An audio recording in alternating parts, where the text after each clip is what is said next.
Go ahead, Benton. Hey, Lance, how's it going? Going well. How are you? Pretty good. Just you guys have this, season opener kind of creeping up here. It's going to be here before you know it, I'm sure. What are the certain things you want to maybe get accomplished before game week gets here?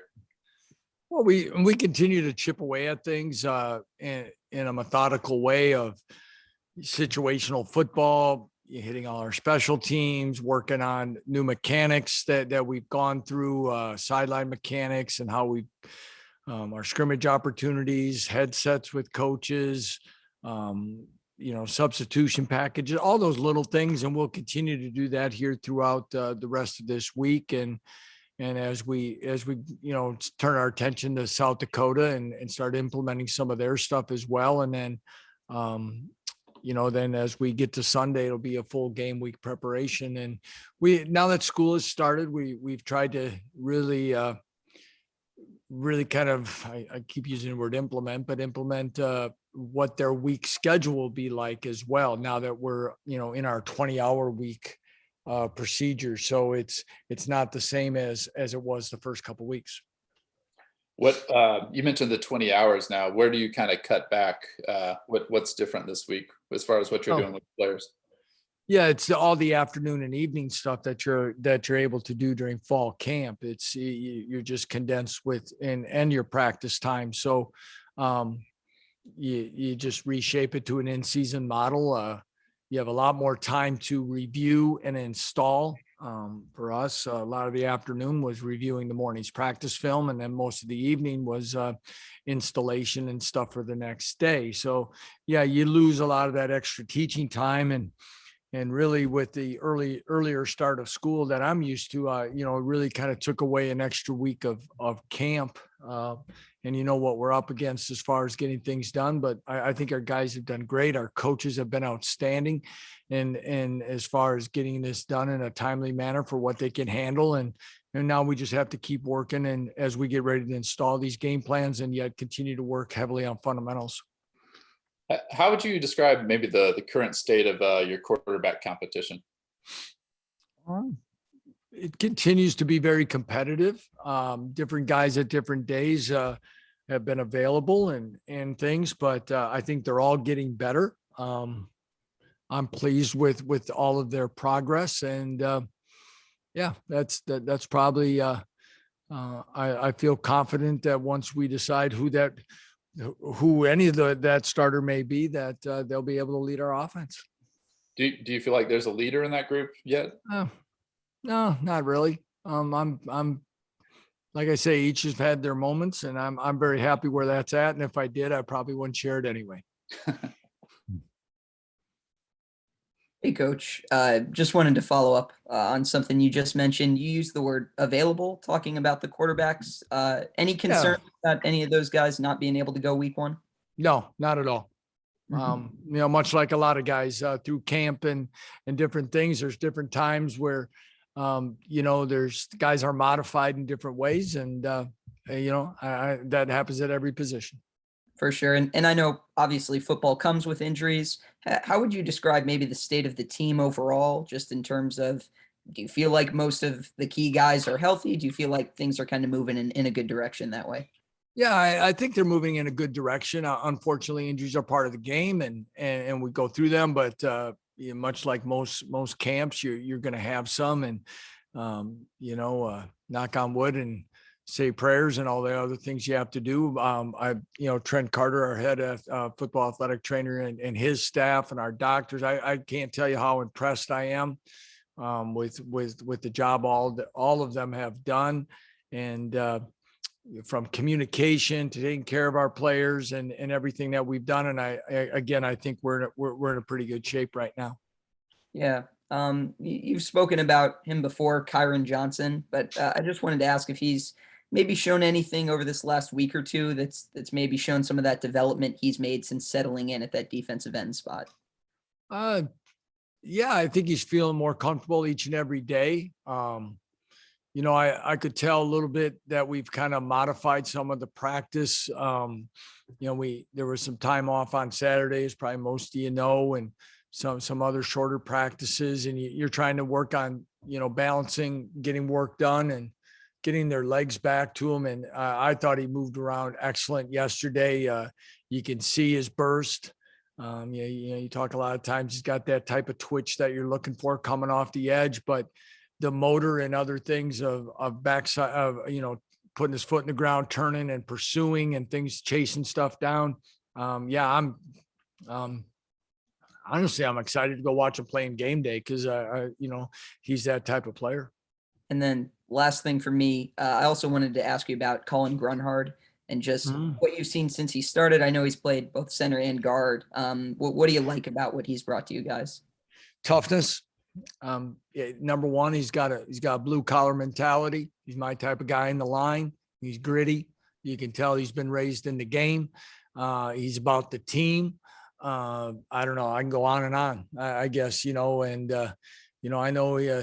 he's not the tallest of offensive linemen, but I'd take as many of that type of guy and as you can possibly have in a locker room and do those things. And he's a fine young man. And like I say, he doesn't say a whole lot and goes about his business the way you want him to. And Lance, staying on the offensive line, how close do you all feel you are to having the right chemistry with the five guys you're going to have out there on opening day? Well, yeah, I think they're working, first of all, getting used to the system, getting used to Scott Fuchs, working together. I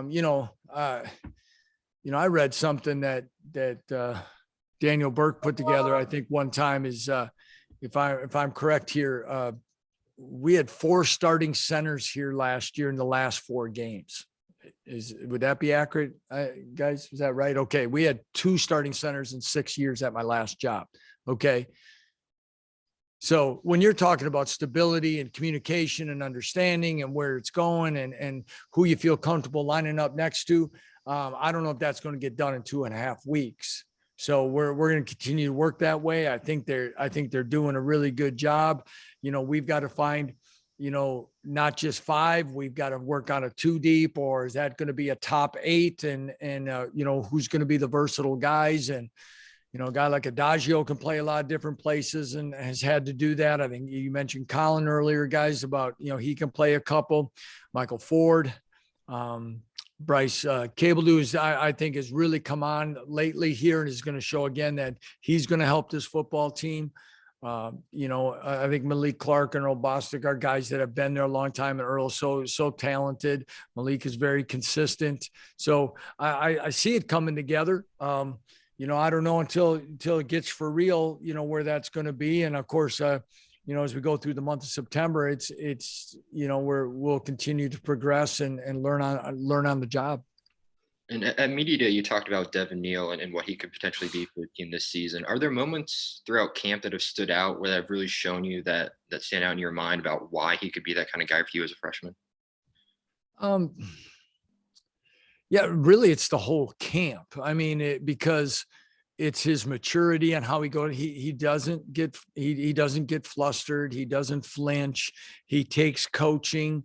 He works every day. He's been out there every day. I mean, that's one thing that you see, that he's gone about it in a way that he's taking care of himself, as we talked about.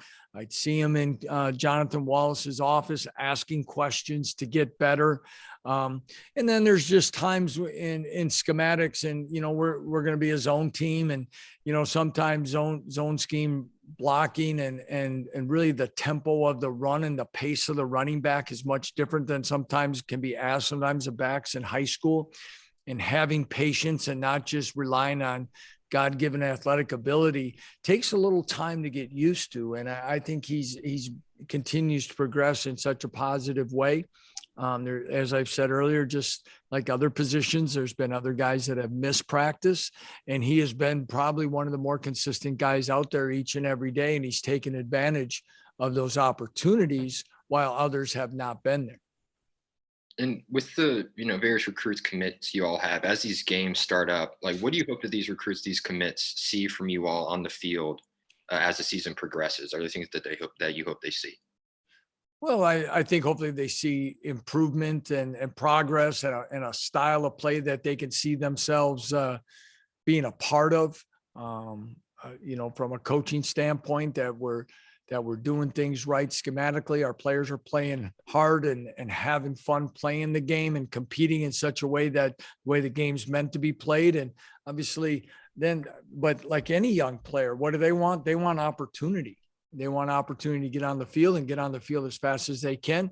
And that's one of the things we talk about in the recruiting process, is promising that opportunity that they can come in and compete. And, again, press for time and to do that, but that's not promised to them. And I just think through a combination of those things is hopefully what people, not just our recruits, but our whole fan base in the country will see. And finally, just at this point, with the opener not too far away here, do you know how much of your roster and your coaching staff is vaccinated? I believe it was reported like 87% a week or so ago. Yeah, I don't know what those updated things are. I know I know we're in a very good position. Our medical staff handles that, and I don't know administratively how much that they share and not, but I know we're in a pretty good spot. So feeling good, especially during these type of times. Thank you. Hey, Coach, just circling back to the quarterbacks, is it possible for us to see multiple guys play on September 3rd, or do you kind of want there to be a guy and have him go the whole game? You guys are going to keep asking me all these questions that you can get me to say, it's always possible you could see multiple quarterbacks. Yeah, I would say that. I would say, are you asking, are we going to rotate quarterbacks? I've never been like by series or anything like that. That has not been discussed. Okay. What have you seen so far from Jason Bean as far as his progress from the first day of fall camp to now? Better understanding and confidence in the huddle. Obviously what we're doing is getting more confident and seeing things. I think his accuracy's improved. He continues to show his athleticism with his feet. But I think they all have, and I think the understanding part, and then again is, we'll probably talk about it all year long. But when you talk about these first couple of weeks for them to have confidence, they have to really feel understanding what they're saying in the huddle and knowing where everyone's at. And it takes away from your command. And you could see that. And that's not their fault. It's just the timing of the situation. And those, like we said, we should be right around, Sunday was practice 15. I mean, so today's Tuesday. Today should be practice to a fall camp.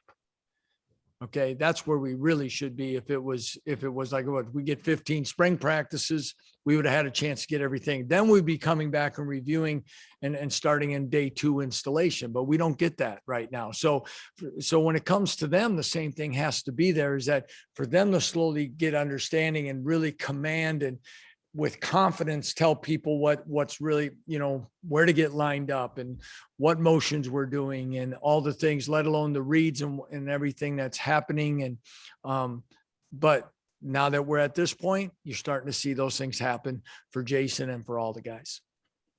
And what does a guy like Eddie Wilson bring to the table? And could you speak a little bit to his personality and leadership? I've heard him get a lot of praise in that regard. Eddie's a good-hearted human being that I've always enjoyed since he came to us at Buffalo. He's a big teddy bear. He means, but when I think one thing, most people saw is that, again, now he's one that it's, again, Coach Drake's coaching style, his techniques, all that. Eddie had a large learning curve. Okay. It was different for him. Even though it's the same defense, some of the same calls, but there's a lot of things that he had to learn too. But once the pads came on and some things, he got off the ball well. He's a positive guy, but he's a heck of a competitor.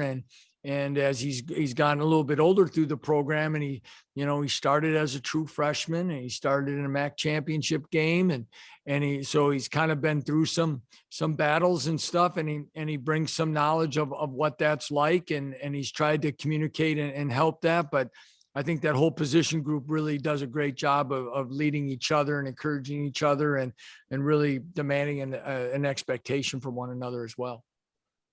Thank you. Hey, Lance, I know we've asked you a bunch of questions on offense and defense. I'm curious about special teams. What have you seen from the special teams unit, and maybe in the return game as well? Yeah. And obviously Kenny Logan returned a touchdown returned a kick for a touchdown last year. I think he's very explosive. Again, I kind of go back to some of the things that we talked about. A lot of drill work right now. We're getting more in the scheme and getting ready for a game. But I like where we're at and depth wise. I think we've got some solid kickers. I don't know if I've had as much versatility maybe with kickoff guys, field goal guys. Our returners, Trevor Wilson's kind of jumped in there. Kyler Pearson's a guy that's done some things. Again, I think we have some dynamic. I know Devin Neal's kind of jumped back there as well. I'm excited to see what we have Kwame Lassiter on punt. So probably as many guys and consistent guys that could get opportunities that I've had a chance to be around in a while. Thank you. Hey, Lance, I just wonder how you're going to handle fourth down decisions and whether or not to go for it. I was going to say flip a coin, but I don't know if everybody's got my sense of humor down yet. But it's there's lots of different ways to do it for sure. Yeah, we have analytics. I could say that we've relied some on analytics here in the last few years of my career.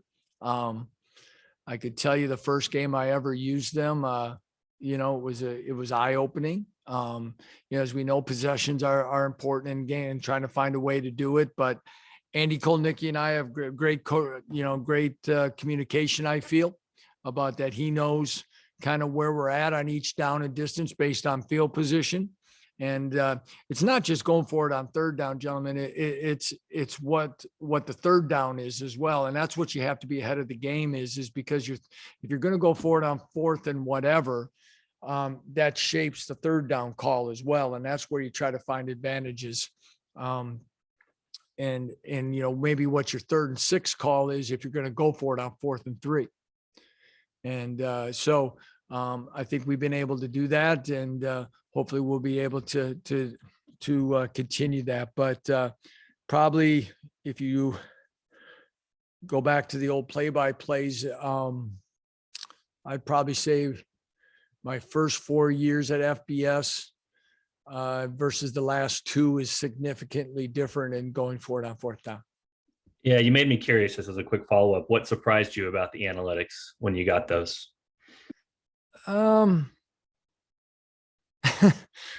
Well, I'm trying to remember now. 2018, I guess. Yeah, it was maybe the first year. So maybe we've done it for 3 years. That in the championship game in 2018, we had the ball, I think, inside our own 20, and it said go for it on our very first possession on 4th and 2. And I told the person that told me that to get lost. I said, I'm not going for it on first possession of the game of inside our own 30. So,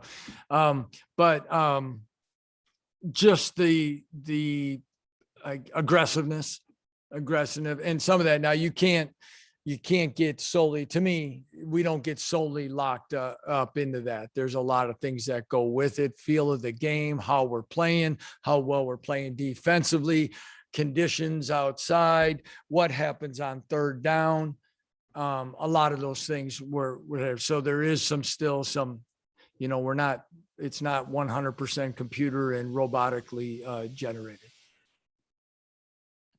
Hey, Lance, I wanted to circle back to something you mentioned. You said Devin Neal. You mentioned his name on special teams. Would that be on kickoffs or punts or what exactly? He's been doing some kick returning. Right now I haven't even pinned down Jake Schoonover on depth charts. We're starting to look at that. In fact, we're starting to look at a lot of things that go to these first few games of the year and where the personnel is and how it shapes up. But yeah, he's been deep on kickoffs. And that's probably, but he's a guy with his build and speed and physicality. Unless, and I said it the last time I talked to everyone, is that, I see him playing this year and not redshirting. So if that stays the course, then we need to find ways to have him, depending on Belton Gardner and the rest of the position and how many snaps he's playing at running back. If he's going to burn a year, then he needs to be on as many special teams as we can possibly have. And then you kind of touched on injuries earlier. Have you guys had any players suffer injuries that will keep them out long term this year? I'm not going to get into that right now, guys. I'm sorry. And then one last thing for me, just what would you kind of say is the strength of the defense at this point? You know, I don't know if I take that, then I'm just discarding one of the others. I think holistically it's getting better as a group and understanding what we're doing. I like the way our front four is developing. Our linebackers are understanding the scheme better, and I like the athleticism of the back end of our young secondary. I think you got Kenny Logan and Ricky Thomas at the safety positions, but we're really young at corner. But I think they're really talented. So I'm kind of waiting to see. And so strength wise, I know it's a good question, so I don't want to, not respect it, but I want to make sure that, for us to be a good football team, holistically, we need to be a good defense. Hey, Lance, real quick, how different will it be when you get to Sunday? You mentioned earlier that Sunday is the start of a real game week. I mean, how ready are these guys for that? I'm sure they're ready to play, but what do you need to see the rest of this week that tells you we're ready to go into that transition and kind of flip that switch? Well, we're starting it a little bit with the practice format, but I think what you're really alluding to is that there's, when it gets to game week, you hope there's a little extra, hop in the step. You got a little bounce to you. You're excited. You're sniffing game day. It's coming. You put all this time in. These guys have been through so much really over the last 8.5 months, and really go back over 12 months, 15 months with everything that they have gone through it around this country to play football, embracing the opportunity. And you get 12 of these opportunities guaranteed, and everything else you earn after that. So hopefully there's that part where, hey, it's coming. And, you got, like say, an extra shot of energy. Maybe you got a little trouble sleeping at night because you're excited for kickoff. And I always say at certain times of the year, I know, there's times like that. I don't need an alarm clock because it's coming. You read me well. Thanks. Uh-huh. All right. Thanks, everyone. Appreciate it. Thank you. Appreciate it. Thanks. Thanks.